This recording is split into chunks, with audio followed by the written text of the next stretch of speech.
Alrighty, it's time for some Dragonflight reminders. Hey, it's Soul, and you can help this channel by liking this video, subscribing for more WoW coverage, and catching me live on Twitch. Speaking of, there's a drops promo going on until April 5th. All you gotta do is watch any participating WoW streamer, preferably me, for a total of 4 hours, and then claim your pet. We got some small hotfixes for dungeons. The afflicted mobs in Mythic Plus now take 12 seconds to cast their debuff up from 10, and incorporeal mobs now spawn closer to the group. Personally, I would like to have the incorporeals also have a longer cast time, but I'll take what I can get. This video launches on Mondays, meaning the Trial of Style is ending very soon. 10 items have been added to the lineup with a 10.26 patch, and odds are good that by the time the next Trial of Style comes by, the War Within will have launched, and there's going to be even more items added to the vendor, or at least maybe. So if you're big on collecting, I suggest hopping in and participating. Better, even after earning those items, keep at it until you collect another 200 Trial of Style tokens. That's the most that you can hoard for future offerings. The upcoming Monday is both Noble Garden and the 1st of April, meaning turn off all internet news and prepare for a new rotation of the trading post. For now, take advantage of the final Surge week and keep an eye out for previews and reactions. This week's events include Warsong Scramble as the Brawl and the Pet Battle bonus event, including Super Squirt Day for the Americas region on the 28th, so you can juice up your new pets. The Mythic Dungeon event is also this week to get extra loot at the end, and Hero Class gear when you complete the quest to clear 4 Mythic or higher dungeons. And over in Mythic Plus World, the affixes are Tyrannical, Afflicted, and Bolstering. Yay, sort of. The Afflicted nerf will help out a little bit in case you have too few people helping out with cleanses, but Bolstering is what makes this affix slightly annoying, slowing down pulls and sometimes making dangerous mobs extra nasty. So be kind to your team, have a cleanse handy, and keep an eye on your cleave. It turns out that depending on how you play, Plunderstorm is a little bit faster to farm than I anticipated.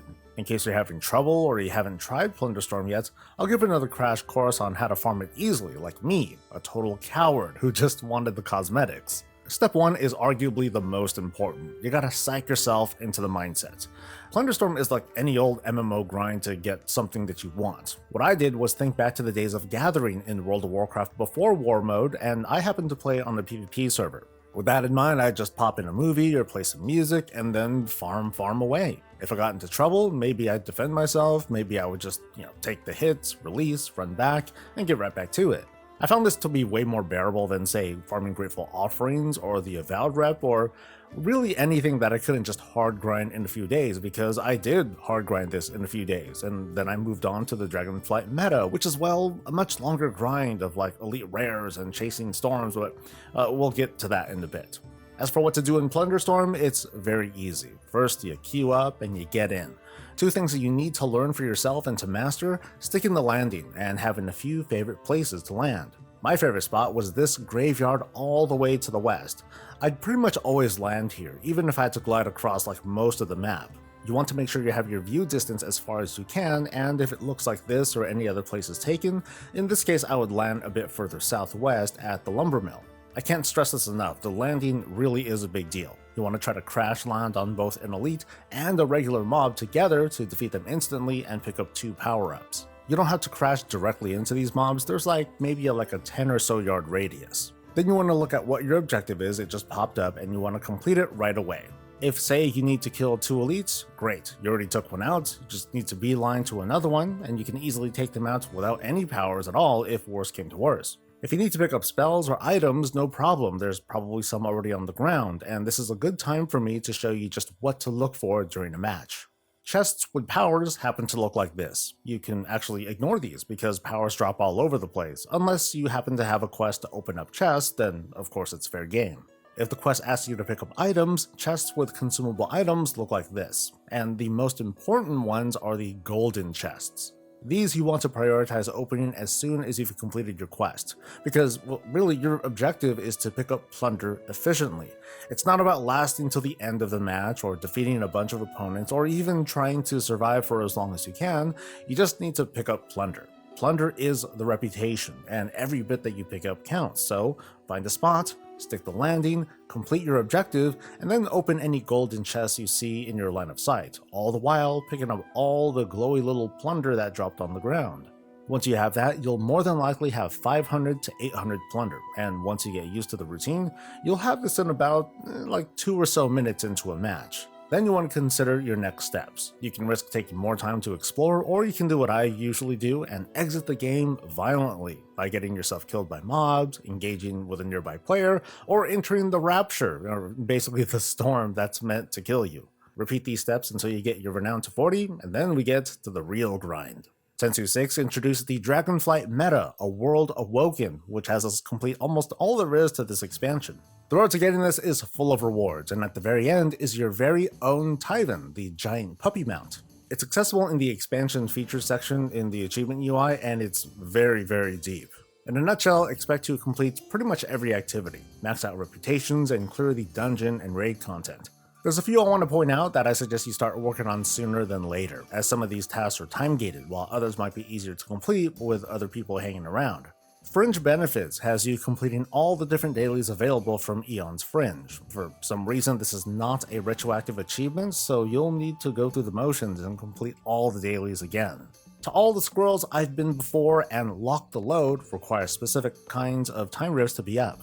A new one pops every hour, so you need to check in if the time rift that you want is available. Champion of the Forbidden Reach has you take down all the elites in the zone, including the profession rares, which require special items made by crafters, or you can buy them on the auction house. Now this might be something you want to try camping for, so you can avoid having to buy these items. Some of them ain't cheap, and you might as well just kind of sit there and wait for a crafter or someone else to unlock this rare for you.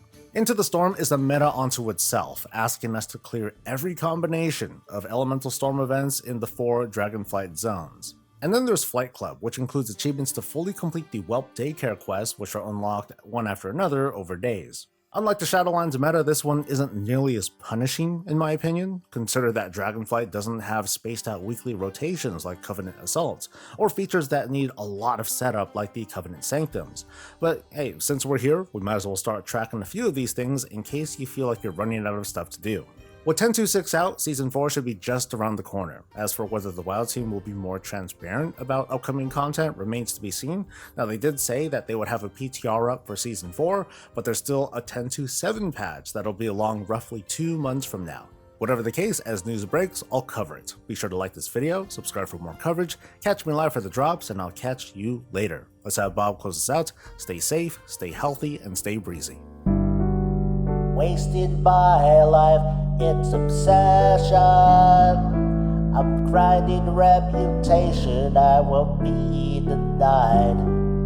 Hit that 25 and I'll be famous. Contract spent, I can't slow down. Rep is who I am, can't do anything else. So don't hold me back. Need that gear, I need that bomb, I need that pet. So I'm gonna make soup, then I'm gonna world boss, then I'm gonna farm more, then I'm gonna not work. My renown will go up, then I'm gonna dig holes, then I'm gonna dig holes, then I'm gonna dig holes. Done.